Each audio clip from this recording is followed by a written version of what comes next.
C'est la grande interview sur CNews et Europe 1. Bonjour à vous, Éric Zemmour. Bonjour, Sonia Mabrouk. Et bienvenue, président Merci. de Reconquête. Beaucoup de questions à vous poser, évidemment, sur la rentrée. Rentrée culinaire, Éric Zemmour.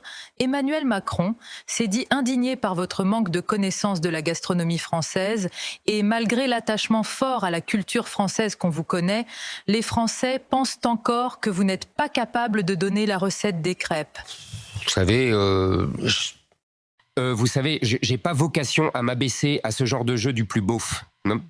Moi, je suis pas un pâtissier professionnel, je n'ai pas fait cette carrière. Je me suis engagé dans une campagne présidentielle, vous vous en rappelez, avec un objectif bien précis, qui était de pouvoir justement accéder au pouvoir et ne plus avoir à ni cuisiner, tant on connaît l'excellente réputation de la cantoche de l'Élysée, ni à dépenser d'argent pour me payer une crêpe au Nutella. Éric Zemmour, les crêpes sont et de loin le goûter préféré des jeunes Français. J'ai même les chiffres. 78% des moins de 18 ans affirment que les crêpes sont leur goûter préféré selon un récent sondage IFOP. Je vous le demande, Éric Zemmour, donnez-nous la recette des crêpes. C'est pas difficile.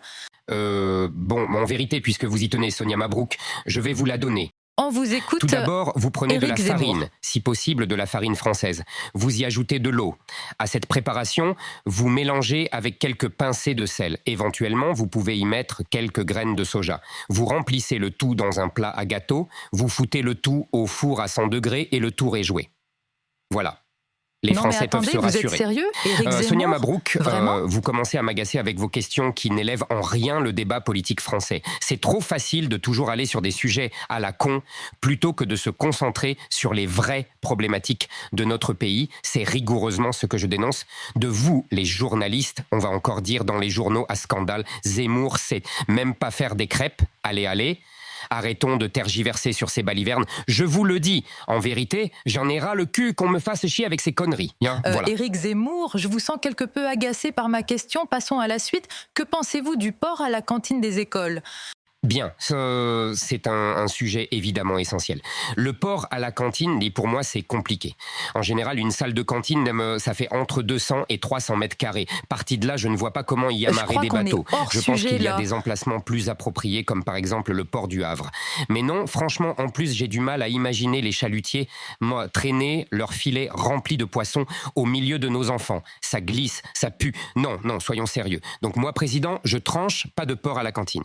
Éric Zemmour, je pense que vous avez pris de la drogue avant de venir sur le plateau. Est-ce que vous prenez régulièrement de la drogue, Éric Zemmour? Oui, vous semblez dire que oui, mais alors, les Français se demandent à quel genre de drogue. Éric Zemmour est-il accro? Est-ce une drogue de synthèse ou autre chose peut-être? Manifestement, je suis grillé. En vérité, Sonia Mabrouk, voyez-vous, dans ma commune, je me rends très souvent dans votre commune, dans la droguerie de mon quartier. En vérité, Sonia Mabrouk, et je l'ai dit pendant ma campagne présidentielle, je suis pour le commerce local. Il faut encourager les commerçants, les aider, les accompagner.